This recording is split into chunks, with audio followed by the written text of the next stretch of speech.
Alicia's own reflection horrified her. The memories continued to slam into her brain with unbearable force. Why were her face and ears wet and sticky? Her vision began to clear, and she spotted a sink and a small bathroom mirror in the corner of this cold, gray room. Thankfully, the room was very small, and she had to crawl to the sink and use the basin to pull herself up to her feet. Her legs were so weak and numb, she feared she was now a paraplegic who had fallen to the floor. But after several excruciating seconds, she was able to rise to her feet with no help from her wobbly knees. Alicia's own reflection horrified her. She was now a full-grown woman, in her 20s, maybe 30s.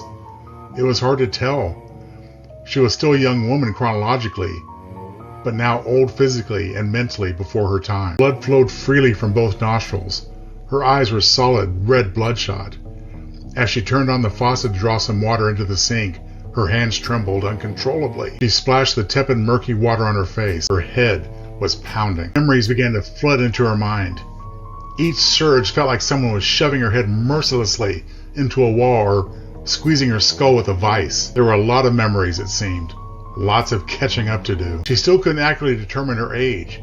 It was hard to know because Alicia still needed to sort the memories of the years she just skipped over. Despite splashing water on her face, a steady stream of blood was still oozing from her nose. Not just her nose, from her ears and eyes as well. This was why it was hard to see, and in fact, now the world around her was taking on a reddish hue. She chuckled sickly to herself.